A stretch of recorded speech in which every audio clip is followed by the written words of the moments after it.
There we go. See, I'll let you that. Thanks for having me this morning. I apologize for being a little late. We had a JCCC board retreat this morning, and so I'm headed back there after that. But I'm thrilled to be here with you today to talk about some of the things that are going on in our county and how what's going on at the state level deeply impacts what we see here at the county, especially in terms of aging, access to community services like the library, and the overall county outlook, as we'll hear from Hannes. First, I want to introduce Sean Casserle with the library, and you're relatively new to the library. You've been here 2.5 years. Time flies. 2.5 years, and Hannes Zacharis, the county manager for Johnson County and a former neighbor of mine, so the Mullen Road Mafia. That's right. And finally, Patti with the Council on Aging.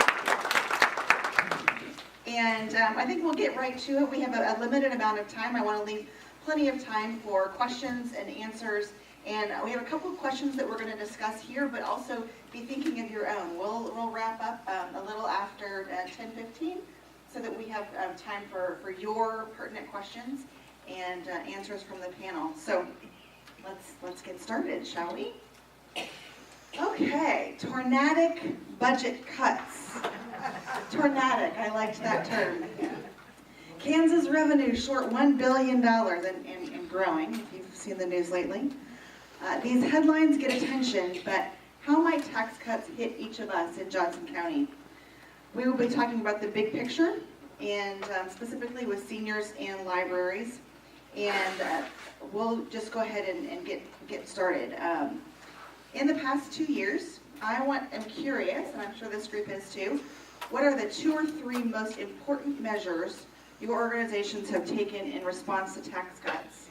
I want you to answer that question in the context of also a brief introduction of yourselves and your organization's role in the community. Okay, so my name is Sean Casserle, and I'm the director for the Johnson County Library. I think when I'm thinking the effects of the economic downturn and the tax cuts, it really affected, for a 2-year period, the number of hours that we were able to stay open. It affects the number of programs that we're able to do, and we are at half or 50% of our previous program level. It also affects really the quality of those programs, who we can bring in and those other types of resources. And it affects our ability to meet the community's needs.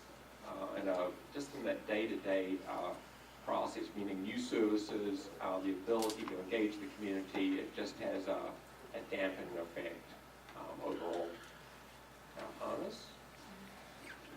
I'm going to hold this down if I can. I guess the Hannes Zacharis County Manager, what I might want to do is give you some context before I answer that question if I can. And I have the entire budget here, so let's go through it today. Page 1, introduction, no. But I think it's helpful to give you some context of the county, just to think obligatory for the county manager to give you some context what the county does. So just real briefly, here's what the budget looks like for Johnson County government, to give you a sense of that $870 million. The point about this slide is to talk about the revenue portion of this, which is the 2 biggest sources, ad valorem property taxes and sales taxes, a huge portion of the areas. On the expense side, you're talking about issues dealing about infrastructure and public safety being the 2 biggest portion for the budget. Now, the infrastructure portion is inflated because that also includes the amount of money we have for wastewater, which we cover 2/3 to 3/4 of all the residents of Johnson County is wastewater, so that gets somewhat inflated. But if you look at, in the next slide, the issues about how much we're really talking about that really is impacted by state resources and county tax dollars and so forth, it shrinks down to about $320 to $310 million, because you take out our amount we have for reserves, and you take out those entities that are really dealing with issues of wastewater and those are fee-generated activities, you get down that pie. So I think that's the important part of this slide. Is like, you know, that they're really talking about $320 million in really tax-supported entities. The next slide really talks about the recession we had recently. And the important point about this slide is talking about the reductions in our property valuation, which caused us to make some very strong choices. We're one of the few local governments in the area that did not increase the property tax rate during the downturn in the economy. In fact, if you look at the right-hand part of that slide, you can see that we're generating about $180 million in property tax revenue. That is the property tax dollars. That is less than the amount of money we garnered in 2009. Yet during that time period, we increased this population by 50,000 people. So an important thing to go and talk about. We bring in on an average basis between 8,000 and 10,000 people into Johnson County every year. I grew up in western Kansas. I was city manager in Hayes, so a town the size of, you know where Hayes is, right? That's good. Obligatory as well. We bring in a town the size of Hayes, Kansas about every 2 years into Johnson County, so it gives you a sense of perspective. So I want to give you that notion. So what did we do? We responded to it. Flip the next slide, see, well, we used our reserves to go ahead and augment the difference. You see the reserves are going down from about 42% of the general fund now down to 24%. Now why is that important? It's important because the 24% we have currently in reserves keeps our AAA bond rating. We are one of about 1% of all counties in the United States that are at that level. About 3,100 counties in the country, we're about 30 or so forth that have a AAA bond rating. The bond rating agencies would like us to have actually 30% reserves. We're now down to 24 and going down further in the future if we don't make some adjustments and changes. That's how we solved it from that perspective. The next thing we did, we reduced employees. We reduced our employees by about 12%. You can see the graph here about the number of employees we actually saw leave the organization by 428. I'm proud that we did not do it by layoffs. We did it by a voluntary retirement incentive program. So employees were able to go ahead and make a choice if they wanted to go ahead and take the incentive or not. And I think that kept the culture of our organization intact as well, which I feel very passionately about. Also, the subtext is basically that we should, in my view, make sure employees are properly compensated, not gold-plated, not platinum-coated, but appropriately, and have fewer of them if that is the choice we make. But let's not ask our employees to go ahead and bear a disproportionate share of whatever tax resources or reductions we have to make up the quality of life we have in Johnson County. The next slide talks about that putting into dollars, and that basically is $46 million ongoing. The next slide really kind of talks more about the issue, the impact of cuts, which I think is what your point is. When you talk about cuts in general, there are kind of 4 major categories that we talk about that. Let me get my notes here for a second.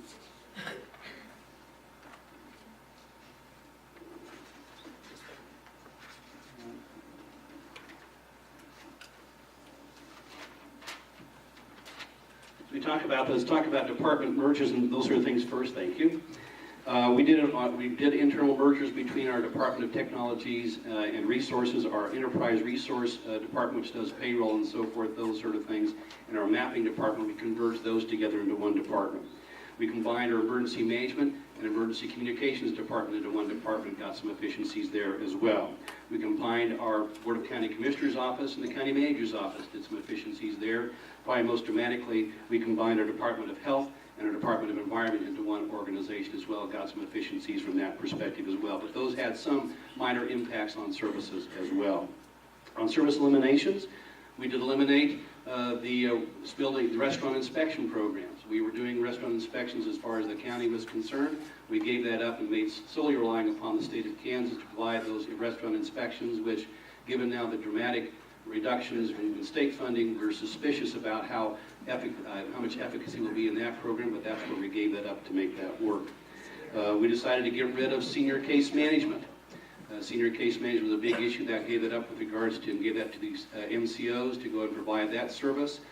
We're concerned about that service because our employees really were operating and advocating on behalf of seniors, where I think our suspicion is there'll be more likelihood that case manager representing the MCOs will advocate more for the MCOs than for the individual. At least that's our suspicion from that perspective. Disability services, we got rid of issues with regard to, well, I'll answer questions in a little bit. What's an MCO? The Managed Care Organization. You may have heard about CAN Care and so forth. So that's the CAN Care program. So we took that over. Apologize for that. Disability, I talk in acronyms, so thanks for catching me. Disability services, we did eliminate some disability services, primarily in adaptive technologies for people who are disabled, as well as reducing deaf interpretive services. We were the major purveyor of deaf services in the county. We've now given that up to the private sector. I think additionally, we've given up here recently the Heritage Trust Fund program, which provided most of the backbone funding the last 5 or 10 years for renovations to the Shawnee Indian Mission, to Mahaffey House, and those sort of things. That program now has gone away as well. On service reductions, we have reduced our transit routes substantially, probably about a third number of transit routes we had before, mostly in the areas that did not have as much ridership, but I think that ridership was important for those populations, Spring Hill, areas near DeSoto, some parts of Gardner, etc., really relying upon the I-35 corridor to make that happen. We got rid of CPR training, coronary pulmonary resuscitation, okay, training for a lot of our MedAct employees. So we used to provide that service free of charge for individuals who wanted to be trained in doing CPR. That has gone by the wayside. We reduced court services, court trustee activities, and siphoned off by virtue of state requirements to the private sector for managing some of our individuals that are going to be asking to provide resources for child care support and those sort of things, and we have some problems that way. Probably most notably, we reduced a significant number of juvenile prevention programs that were funded by state resources, and we think that might have an impact in the future on how juveniles are treated, and will we see an increase in juveniles coming into detention? We don't know for sure. Other service impacts I think are there, probably most notably is one of the most notably you've seen with the Department of Motor Vehicle, our license tag activities. There's now a $5 fee to go ahead and register your vehicles if you're doing it on renewal. Here's a footnote. When doing a renewal, please do it by mail. We won't charge you additional amount. Do it online if you'd like. There is a service fee though to the state of Kansas to do that. But if you need to come into our offices, we're going to charge you $5 more. Now, why do we do that? The state of Kansas cut back in the Department of Revenue about 40 employees. Instead of processing title work in Topeka, we're now processing title work in the counties. We had to hire about 11 to 14 employees to go ahead and offset that activity. You may recall a few years ago we had large lines and so forth. The state brought over a computerized system that was not very well planned out. So we had to go ahead and, instead of being more efficient, we just had more employees to have more people at the kiosk from that perspective. But we're still maintaining that activity. We're subsidizing that tax collection process with county tax dollars by about $750,000. So we believe that customer service is important because nobody wants to stand in line, so we had to increase the fee. We also did minorly activity with regards to septic tank inspection. The state eliminated septic tank inspection services to go ahead and help us offset those expenses. So now we are charging people more, hundreds of dollars, to go ahead and have their septic tank inspected, which some people may not let us know. That has an impact on groundwater quality. Most have complied, to be honest about it, but for vulnerable populations, that couple $100 is an impact. Let me stop there before I go on from that point. That's pause. I'll pause there. So.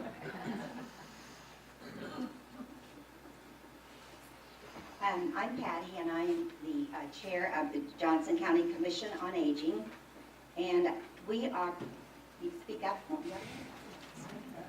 And we are part of, we are the advisory for the AAA, which is the Johnson County Area Agency on Aging. So if you hear AAA, it isn't anything to do with cars. So we have 12 members currently, and we work very hard to advocate for senior needs. So we have a legislative committee that is very active in monitoring what's happening in Topeka, what kinds of bills are coming up, what sort of things will impact the well-being of the seniors of Johnson County. And we're very proud of doing that because Johnson County has a very large senior population that is growing at a large rate. And so it's very helpful for us to be able to stay in touch with those things that might change their needs.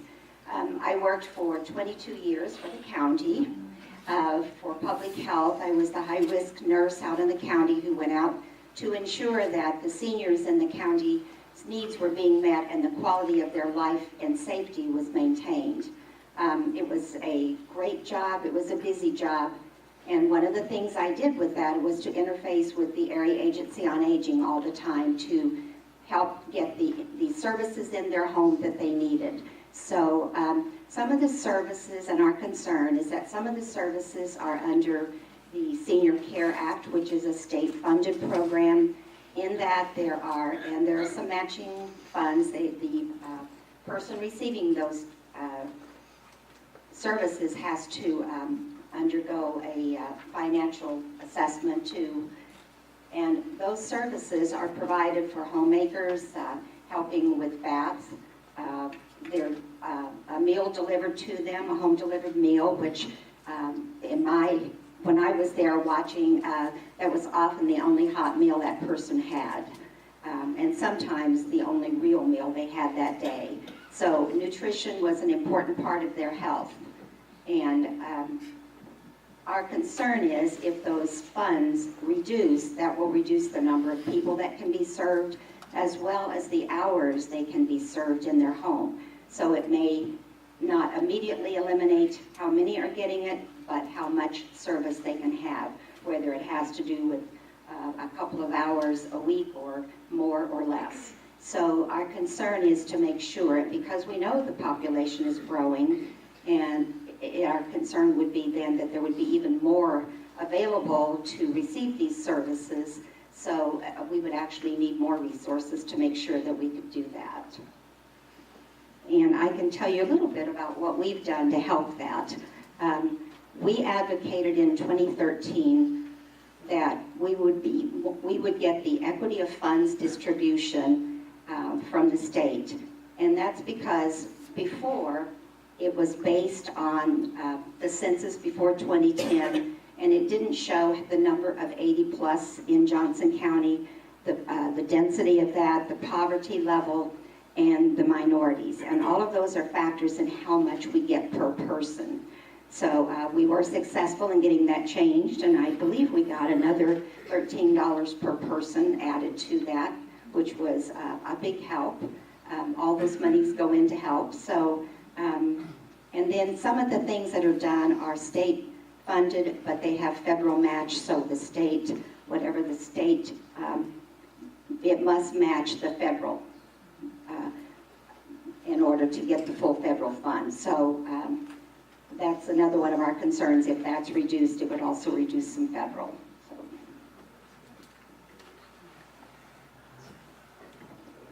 Thanks. Is it on? Okay, good. I'm going to take the moderator's prerogative and divert real quickly from the list of questions that I had asked. And it may be a little bit too soon to know. This question is sort of directed at Hannes, and maybe you can share some of the trickle down to your organizations. We may not honestly know that yet, but there was a rescission bill passed on Tuesday in the House, Wednesday in the House, that cut a significant amount of local ad valorem. There was a big chunk of local ad valorem that was cut in there, and then obviously the education cuts that were announced on Thursday. Hannes, can you share with us any dollar figure that you're aware of specific to the Johnson County, the county's budget, and what you expect to see, or what, well, I guess the dollar figure that you expect to see cut, and how that will be changed? We're talking current year budget. So this is a budget you've already developed, people you've already committed to pay, utilities that will have to be paid. How do we expect to incur that cut in the current year? Well, I think the answer is that for Johnson County, the impact right now is minimal. But if I were a school district superintendent, I'd have a whole different answer to that question. The reality is that the state of Kansas has, there's not much more they can cut going to county governments at this point in time. What they did last year was eliminate the mortgage registration collection fee. If you can go to that slide there, that might be helpful. But we're talking about that over time, we're going to be seeing about $49 million reductions in mortgage registration and collection fee. And that's probably the most immediate impact of us in the future. But that is, for historical purposes, the mortgage registration and collection fee have been in place since 1922-23. It was designed to go ahead and do a few things. First of all, to go ahead and make sure that mortgages that are registered, you have assurance that no one else has a mortgage on the existing property. Second of all, primarily was provide a collection process for banks when if indeed you do default on your mortgage, we act as the collection agency for the banks. Then the third part was actually for property tax reduction. Bankers did not like having that fee. It's about a couple $100 at closing, so they've been working hard to eliminate that. They were successful last year to do that. So there are three large revenue sources of the general fund. One is property taxes, one is sales taxes, number two. The third largest source was mortgage registration and collection fee, between $17 and $21 million annually. So we have to manage that. So we're still bleeding from that particular cut. And in fact, for next year in the horizon, we're looking at trying to reduce between $6 and $9 million collectively countywide to go and make up for that difference, or seek a property tax increase. So we're talking about the rescission bill that was done here recently, minimal impact as we know it right now. There's not much to harvest. I think what he's talking about is the budget situation for 2016, and that really I think is more suspicious. Activities in regards to mental health funding. Let's bring on the clock. Mental health, we get funding from the state to go and help with populations that can't afford for mental health services but aren't eligible for Medicaid. So that amount of money has dwindled by about 50% since 2007. So for us, about $1.3 million reduction. So even though the population has been increasing since 2008 and 2007, the amount of dollars that service has been going down. So there's more people seeking those services. We'll either wait longer for it, or indeed we'll have to go and put more money in to make that happen. We're not going to leave them without assistance. So the short answer is not much right now, but wait for the other shoe to drop pretty quickly. Anything else to add from Patti, Sean? Yeah, I just want to kind of piggyback a little on what Hannah said, which is particularly about mental health, because we deal with this, meaning if there are unintended consequences for not providing these services. There we go. So there are unintended consequences that people don't see for not providing these services. And a lot of people that have mental health issues wind up at the library. Why? Because it's a safe place and it's warm and there are things that you can do. But they also have issues, right? And they collide. They might have anger issues. They might have directional issues. They get confused. And they have behavioral issues. Now what happens? Which means we work with the police force, and now it becomes a policing issue, right? And so the cost doesn't go away. It just gets diverted because these people have problems. And a policeman or woman, they're wonderful. I love the services that we have, but they're not completely qualified to deal with this person and their need. And to think that you're saving costs by this, I think is just, I'll use the word delusional. That works. Patti? And I can tell you at this point, it looks like we're looking at maybe 4%, which could be a 4% from the federal as well, which would add up. But we think that's just the trickle that might be starting, and that we're looking down the road also to see what will happen. And some of the concerns, like Sean is saying, sometimes we think cutting and making cost-saving things now is a good thing, but actually what happens is, for instance, the home and community-based services from area agency, those services maintain the frail elderly in their home with services, and they do it extremely well. And if you get the people taken care of in time, they don't continue to deteriorate. And they're able to stay there much longer. Sometimes we're talking about several years. And their quality of life is much better for them. So we think that's a very important service that is being offered, and we do not want to see that decrease. What happens is, if a waiting list happens because we can't get them a service in their home, the waiting list is very time sensitive. And by the time their name comes up, it may be the deterioration has moved to the point that they would be in a nursing home. And I'll just give you an idea of what that cost would be. If they are in their home, it costs approximately $180.47 a month to maintain them with all the services in their home. If they go to a nursing home, the cost is $4,661. The state portion that they pay is $2,013, and federal pays $2,400. So you can see that by decreasing these services that we have, and then putting them in jeopardy of deteriorating further, it's going to cost 3 times as much to the state. So the cost saving, we do need to look at, and that's the one thing that we've tried to explain is not only, and the other thing we've been very proud of is the quality of life in Johnson County, and the fact that seniors have value, and that we do what we can to make sure they're honored for that. So we're concerned. We don't know what happens next year. We are looking at currently until the end of June. Patti, I'm going to move to you next with this next question. I'm curious about a real-life story. What a lot of our legislators want to hear is a personal story. We have all these facts and figures, but what really resonates is something that is specific to a person, especially a constituent. And just anecdotally, the only time I ever consider going to the library after hours is on Wednesdays. And I drive up and it's closed. I don't know why I don't think of going there any other day of the week, but for some reason, whenever I think of going to the library after hours, it's the day that they're closed late, or closed early. So that's my little story. I know that that's a first world problem, but just it's something that just happens in my world. And back to what Patti was just talking about, I'm curious, what has been the real world, the real life, rubber meets the road impact to some of the people that the Area Agency on Aging serves? And I'm going to ask the same question of Hannes and of Sean as well, to give me a personal example of some of these situations. I can't tell you too many specifics about each person because of privacy. They value their privacy very much. But I will tell you that Area Agency on Aging is they have something called the ADRC, and I will tell you what that is. That's the Aging and Disability Resource Center. And what it is it's the system that ensures that there's no wrong door, a single entry point for a senior or a family member to call and find out all the resources. That didn't used to exist, and it is a very valuable service.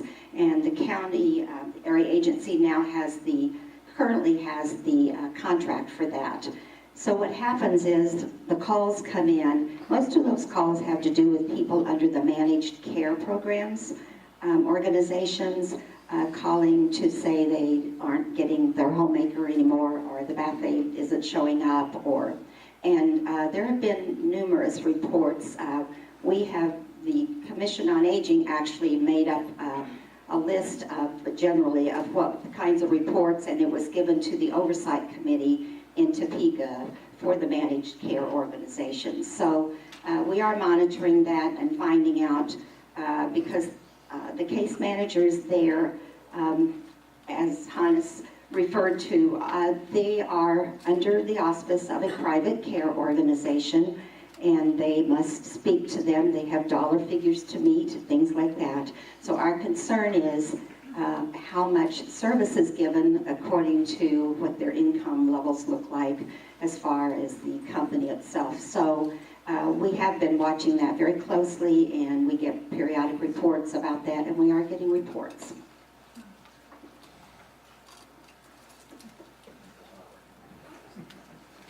Yeah, I think some specific cases, the HIPAA requirements, I can't divulge names, but I'll try to give some humanity, I guess, to the cuts. One of which I think comes to me that conversations with our Human Services Department about an aging individual, a couple that indeed has reached that point in life where they need to go ahead and seek assistance.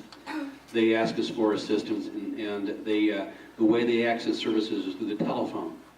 We used to be sending out somebody to go and visit with them in the home and explain the situation to them and say, because there's a great deal of confusion, a lot of acronyms and so forth. There's just a lot of things going on in people's personal lives.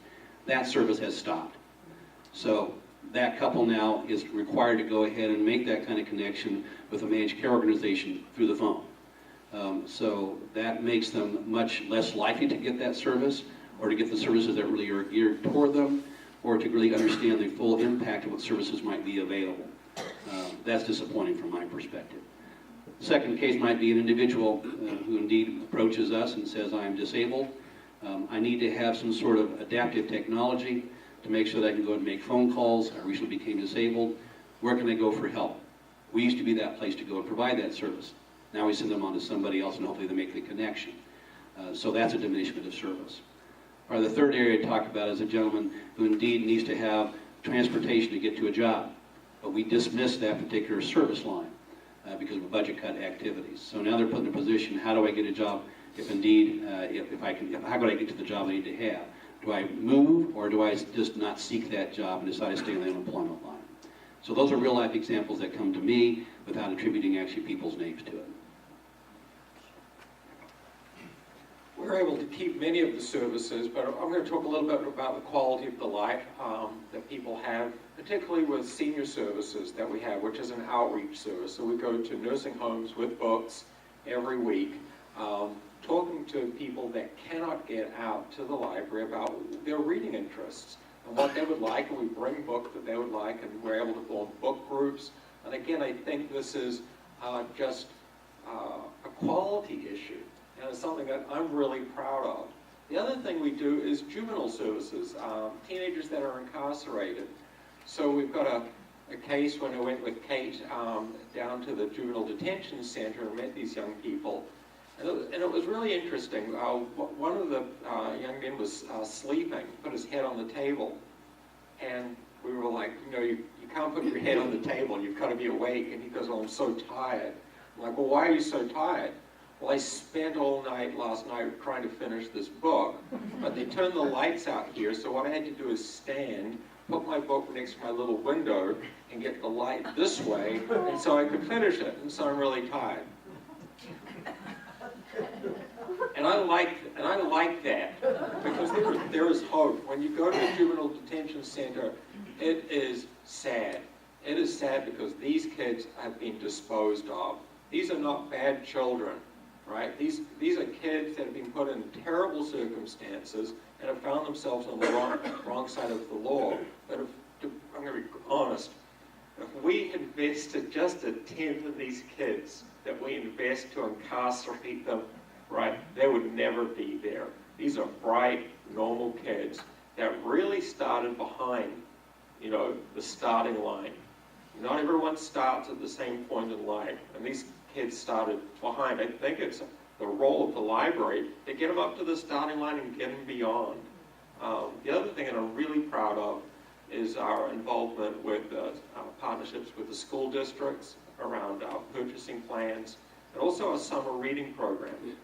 We have 15,000 children enrolled in a summer reading program, and we know just from empirical tests that if a child reads during the summer, they will maintain their grade level, and if they won't, they will drop that grade level, and teachers will spend this first 6 weeks of the next semester trying to get them back where they left off before. This is where kind of libraries make a real difference with taking the latest kind of information and studies about cognitive learning and helping these kids sustain the learning and take the next step forward. Excellent. Thank you. I'm not going to give my sermon on when we close a school, we build a jail. I'm preaching to the choir here. Now I want to talk about the next two years. We just went through a major recession, and Hannes had some great graphs on that. And we went through a recession and did a lot of cuts. And then we decided to go out and quit our job and get rid of all our revenue. I digress. Moving forward, the next 2 years, we've already cut back so much. What does the next 2 years look like for your organizations, and what are your organizations going to be doing that will impact the users of your services? Please don't tell me you're going to cut the Johnson County Library app. I am addicted. Does anybody have the library app? It is awesome. If you don't have it, I would highly encourage you to download. But anyway, I'm curious, what does the next 2 years look like? I guess I'll start. The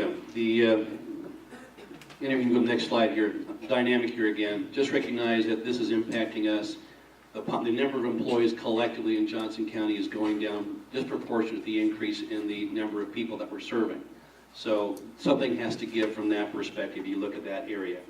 And if you're looking at, two more slides if you could, Patti.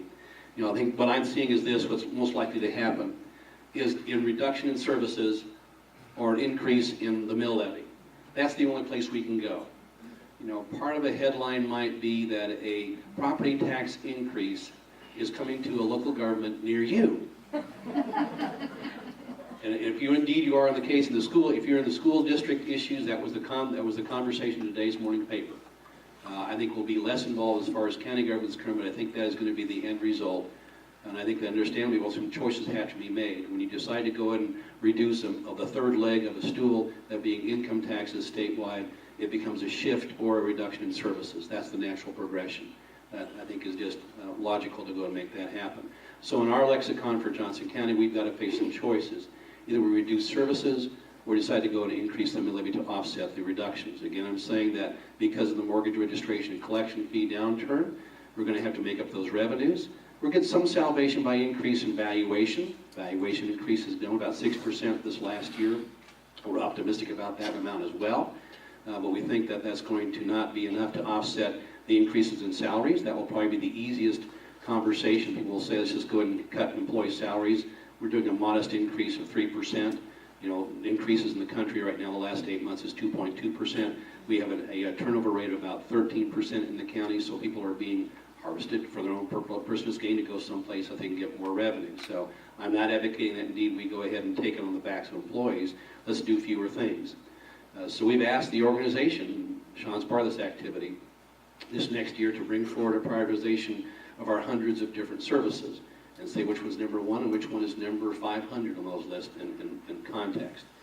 In the broad brush of things, I think the pressure will be this way, as I see it in 5 big buckets for Johnson County government. Number one, I think, is public safety.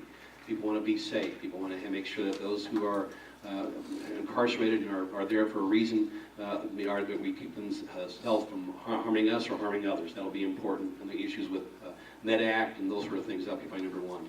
Number two, in my viewpoint, probably are vulnerable populations, making sure that those who are mentally ill, those who are disabled, those who are elderly and so forth get the services.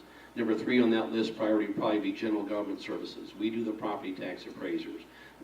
We go ahead and collect the property taxes for everybody and disperse that. That has to continue. We've got to maintain records. That's how democracy works the last 160 years. Number four, probably are central services activities. Somebody's got to do payroll. Somebody's got to go and prepare the budget. Somebody's got to go ahead and make sure that we have our insurance covered and so forth. At the bottom of the list, unfortunately, look at priorities, are those things we hold near and dear, at least I do, for being in this community. And that is indeed quality of services, a great world-class public library and a world-class park and recreation department. But I think that's vulnerable. So we got to make some choices here in terms of which one's number one and which one's number 5 on that list. So we face with that activity. I do want to show you in terms of, I think, the pressure. I think the commissioners will be facing that decision coming up this summer, what we're going to go ahead and do in the future.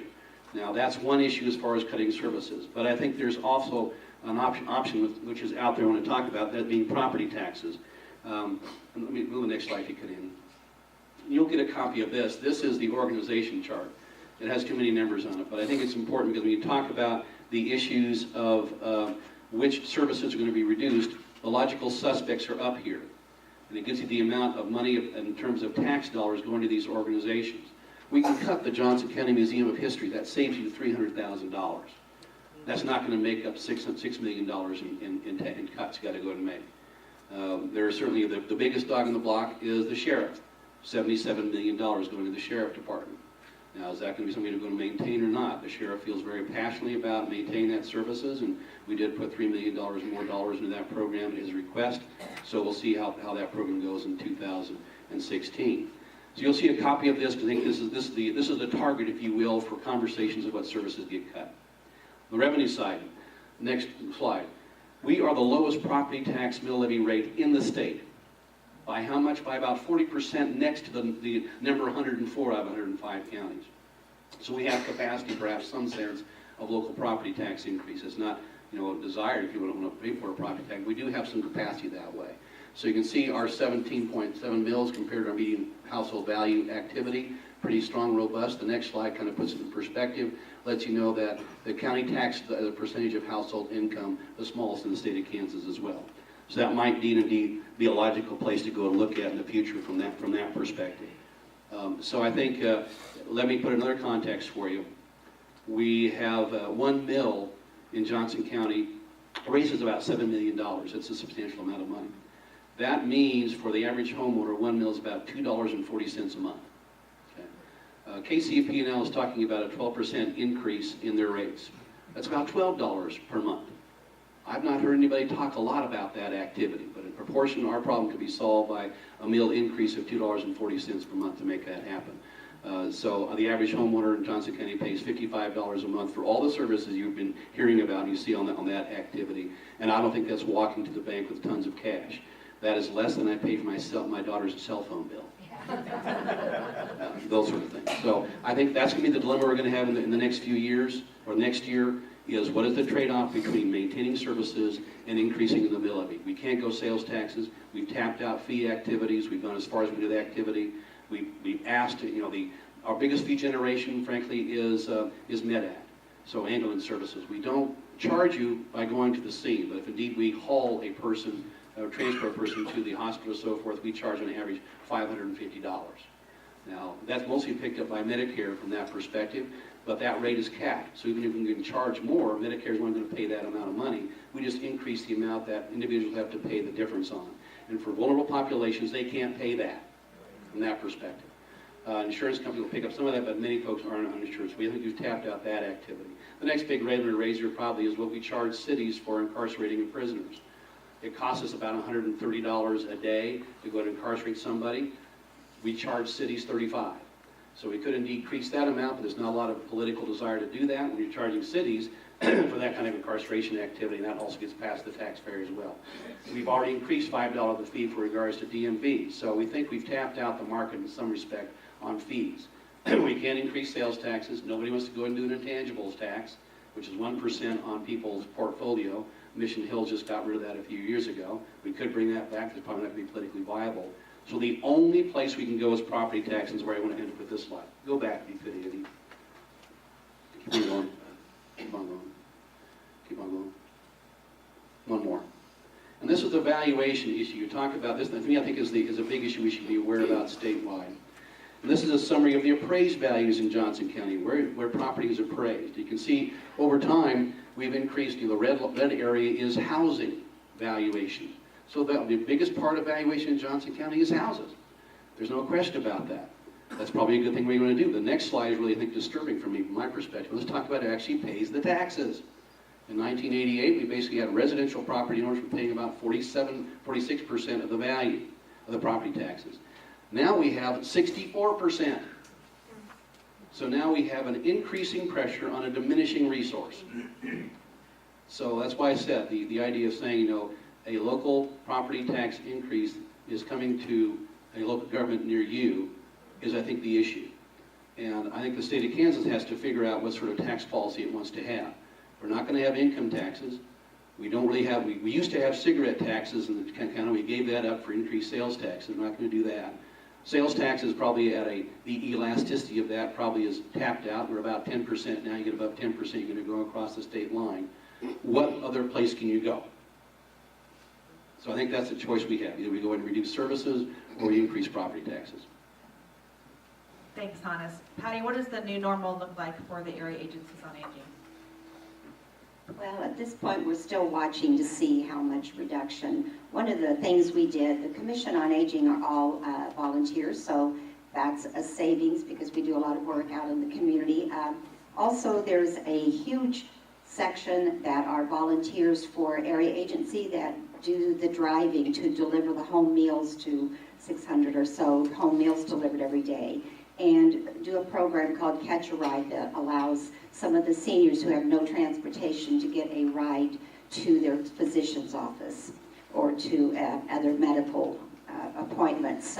But one of the things we are exploring right now in the Commission is that we are looking at applying for a 501c3 so that we can apply for grants and perhaps establish something called Friends of the Aging so that those services that come around that there's not enough funding for, perhaps we could do something to help augment that cost for those. So, and I think the library has Friends of the Library, and so it's a very viable, we currently have one of the members on the Commission on Aging, Chuck, is looking into that for us to see what he could do for that. So we're looking for innovative ways to do more with less money in case that comes down to that. But what we don't want to see is the services cut to the senior. They are our most vulnerable population along with the very young, and we really owe to have a community that's very livable, and I think Johnson County has done an incredibly good job at that, and I don't want to see that diminish.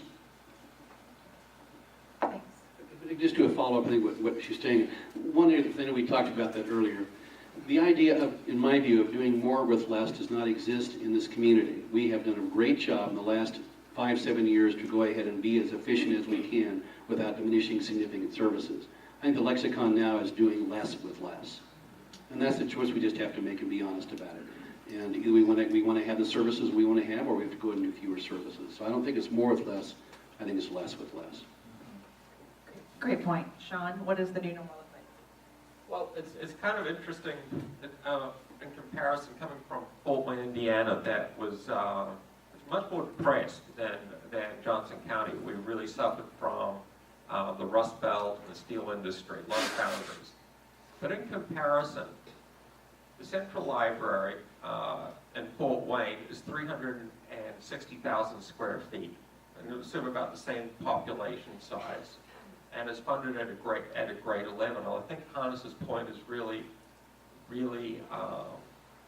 valid, which is you can't ask for a $10 million library system, but have a budget that's only $5 million. And that's where we are in the county, which is at some point when we lose 400 employees roughly across the county, and those employees that are there step up and take up that load and just do additional work and work longer hours, right? You cannot then shrink it. We cannot shrink it again. And we're running the same thing with the library, which is if people get sick, it gets very difficult for us to put a librarian out onto the desk because we just don't have that flex. So again, it comes down to a couple of ideas. There's the assumption that government is naturally inefficient, which I would really contest. When we compare our library to other libraries around the country with error rates, that's the book being on the shelf, the average error rate across this country is 13%, meaning 30% of the time that book won't be there. At the Johnson County Library, it's 3%. And we're dealing with about 1 million items. And to put in perspective, just for the kind of service levels, the parks, rec, and everything that we offer, in the library, we serve about 2 million people. So you're like, okay, what does that really mean? That means you would fill the baseball stadium, you would sell it out 53 times. If we took all the books that we circulated and put them end to end, it would go from Kansas City to Mobile, Alabama. It would mean that in the country of Denmark, we would be able to circulate a book to every man, woman, and child, right, and still have 1.2 million books left over. This is a rich community of highly educated people, highly engaged, right, that value these services. And I'm sure if Gerald was here, we would do that. The question is, and I think we're at a crossroads, taxing isn't bad. Taxing reaffirms the Athenian oath that we are going to leave this community better for our children than when we found it. And I think we're on a pathway that that's not the case. Can I hear an amen? I'm going to switch over here and go ahead and move to your questions. We had one more question, but I feel like the panel did a good job of addressing it, and just wanted to open it up to your questions and thoughts, and who wants to be the first? Yep. I don't know how popular this question will be, but what is the impact on the real estate stock market? I mean, I project really well, I'm told. Same thing as a big no. All right. Oh. The impact of the senior program for real estate, that reimbursement program, I value it tremendously. You know, you get that senior program for so much of your real estate taxes is paid, is compensated, if you're a lower income. What impact has that had on revenue, and is that being addressed in any way of reducing that or changing that? I'm not real familiar with that program, but I've also not heard of being impacted, so I'm not really the person who can answer that question. The homestead. The homestead. Dan, I think I've heard, Dan Goodman can answer that question. Woo-hoo. I really have not heard that there was a lot of impact on that as of yet. But like anything that's tied to the state funding right now, if it's state general fund dollars, it's vulnerable. Yeah. Okay, just curious. Good question. Pretty generous. Pretty generous programs. Back here on your right. Hi, I'm Peg Deaton. I sit on the Johnson County Commission on Aging. And my question is to Thomas. Park and Recreation is its own entity, correct? Yes. They are grabbing up all kinds of land, houses, and property. That takes the property and land off of the county tax. Is that correct? Well, it does for those areas that are off the tax rolls, but I believe we've not done any acquisition of property for about a decade. So yes, we do have property in the county that's not on the tax rolls. That's correct. In particular, lately, a friend of mine, Donna Ashlock, and in order to expand the trail, and I have nothing wrong with exercise and all these wonderful things, but on the other hand, if that is taking that property off of tax, then that's going to affect our program on aging. Any kind of tax affects our program. There's no question that taking a small portion of someone's residential property for a trail does diminish the amount of property taxes that entity pays. But I think there are many other entities that also take things off the tax rolls. Reasonably so. The amount of new businesses coming, commercial property that get tax abatements that are off the tax roll probably has a larger impact than what the individual person you're talking about. It's not, if that individual homeowner certainly is very near and dear to their heart. I think additionally, in terms of property value, sometimes putting in a trail, I know it's in our neighborhood, the Mill Creek Mafia type thing, that having a trail actually increases the property value. So it actually may have a offsetting event that having a trail in somebody's backyard actually increases the property value. So you might lose in that small area that's now tax exempt, but the overall value of the house may increase. As an example, my husband and I live in rural Gardner.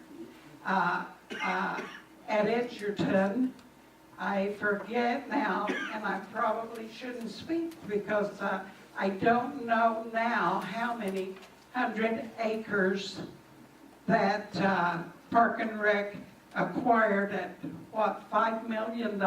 Big Bull Creek Park, yeah.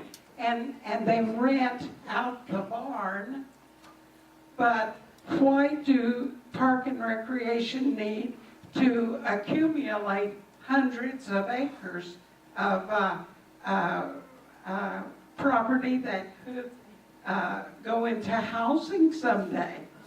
Well, I think that's a value judgment that the community has to make. I think in that case, I wasn't here at the time when they purchased it, I came here just right afterwards, is that the feeling was that as the community grows and expands and goes to the west and to the south, people wanted to preserve green space for the future.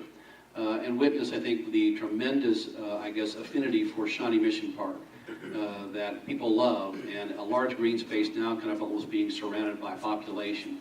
I think it was done with that intent to say we should forecast. They say land's important because they aren't making it anymore. So you want to go in and get in advance of that area and acquire that property before development occurs. And certainly around the Gardner-Edgerton area, with the explosion of the intermodal facility, that may have been a wise choice. Now, having said that, we understand that there's a lot of frustration that that piece of property is not yet developed. Now, we'd like to develop that, but because of the budget issue and the recession, we have not been able to go and acquire resources to open it up. So part of the vision, I think, that the park department's doing in their new planning development is trying to visualize what that park looks like, and can we get resources to go ahead and open up that park? And that'll be a value judgment this community will have to go and make in the near future. In the meantime, it's frustrating No to question. see that all of that land and more land being bought up. If all of us are being asked by the state to cut services 4%, why doesn't Park and Recreation? Well, you know, park recreation is part of the general tax levy, they have their own tax levy, but they're not getting funding from the state of Kansas. So that's what we do for ourselves.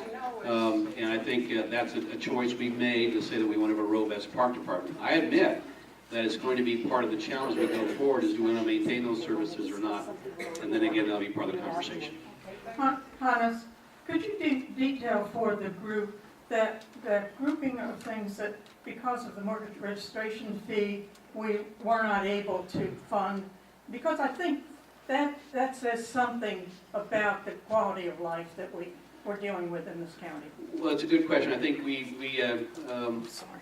we're still investigating that. And I can't give you the detail of items that are impacted by the reduction in revenue in the general fund, which is really what that happens to be. But we're going to give you the sheet of the logical suspects. It's that organization chart. I think for 2015, the current budget year, we knew we were going to have this last year. We did some items to go ahead and balance the budget.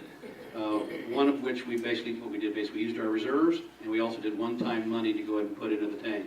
It's not unlike that we took money from the Public Works Fund to put it into the tank.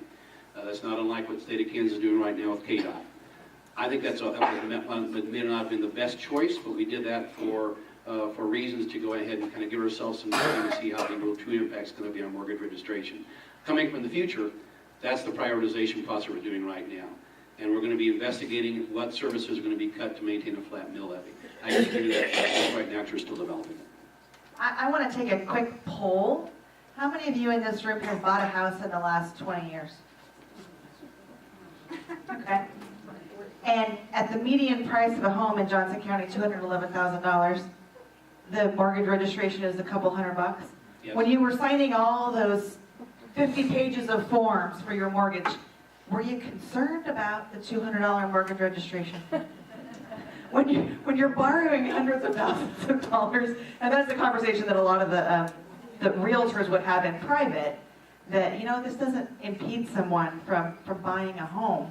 But look at the deep impact that it's having on the services and quality of life across our county.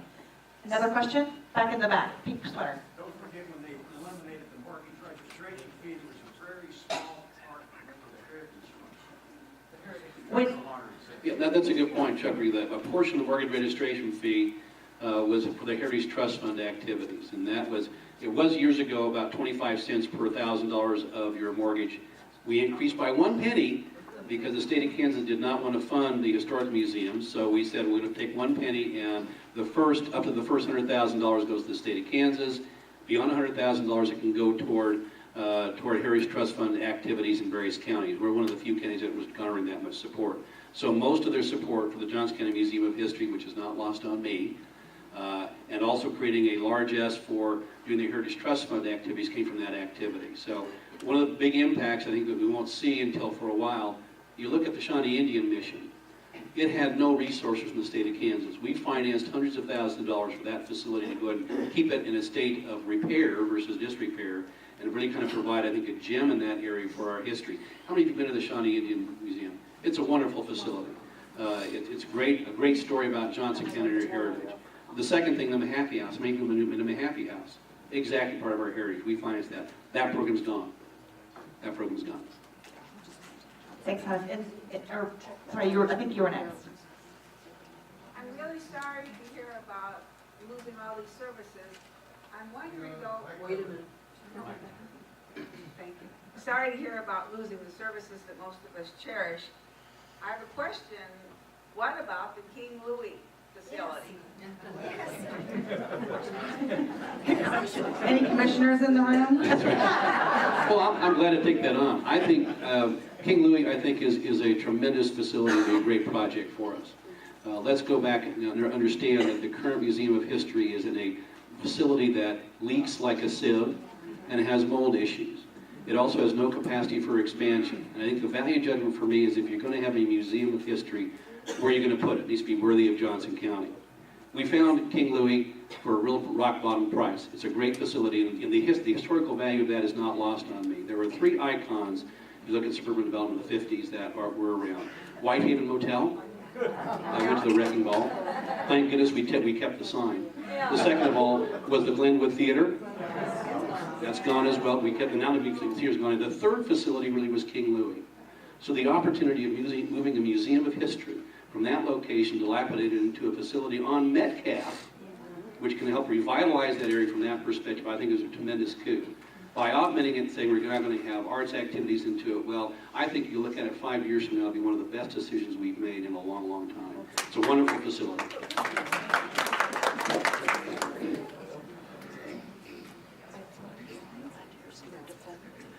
I think you mentioned that your reserves were down below what you would like them to be.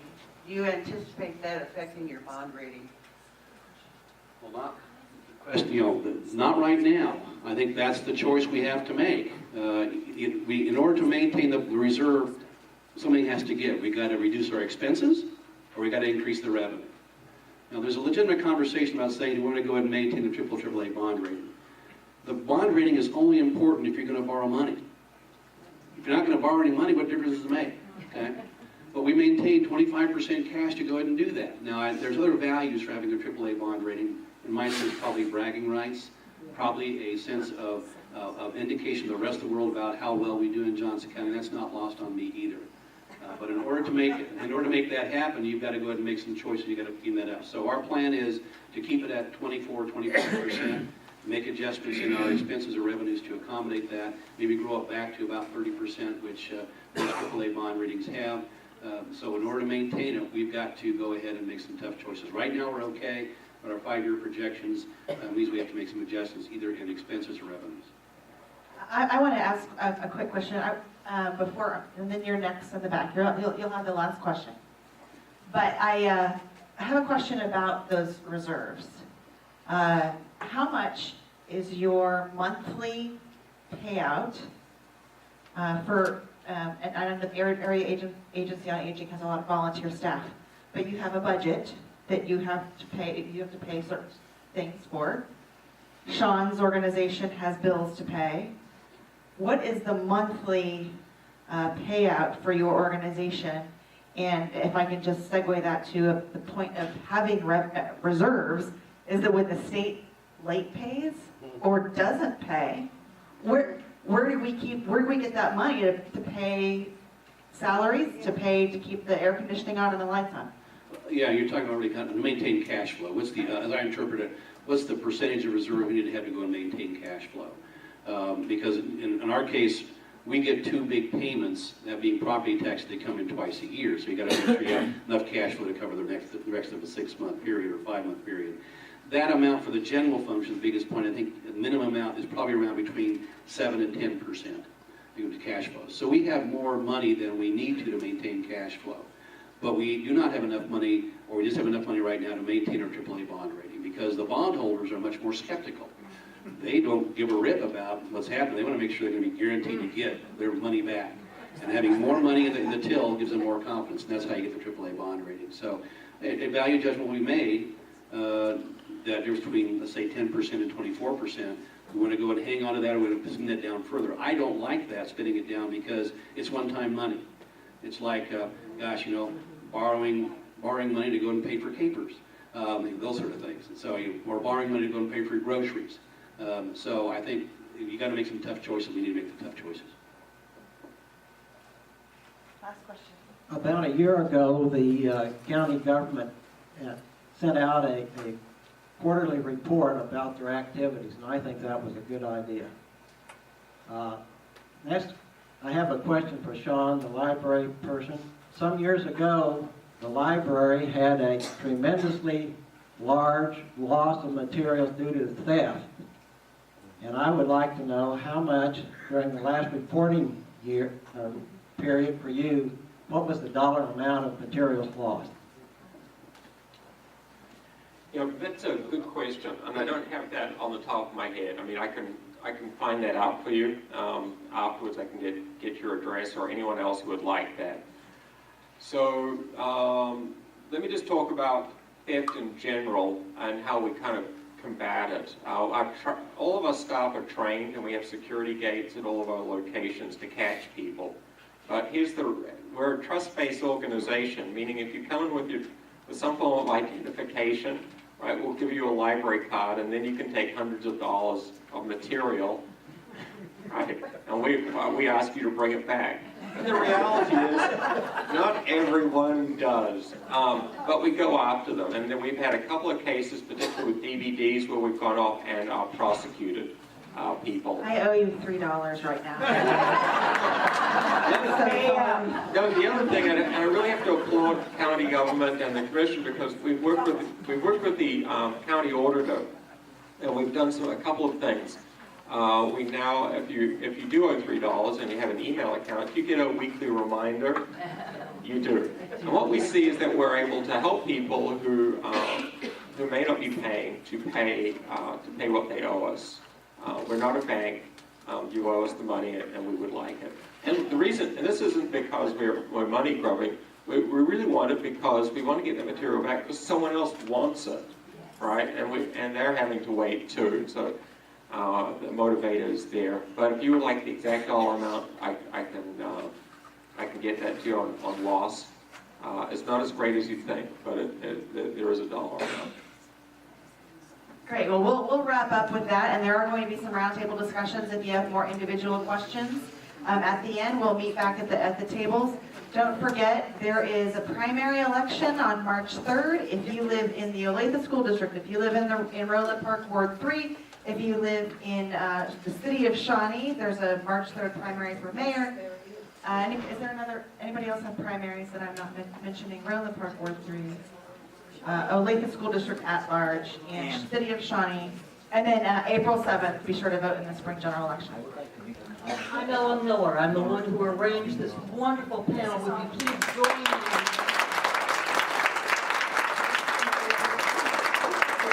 Thank you to all of you, and we have a small gift for you. It is a little light, and it says, "Shining a Light on Democracy." Thank you very much.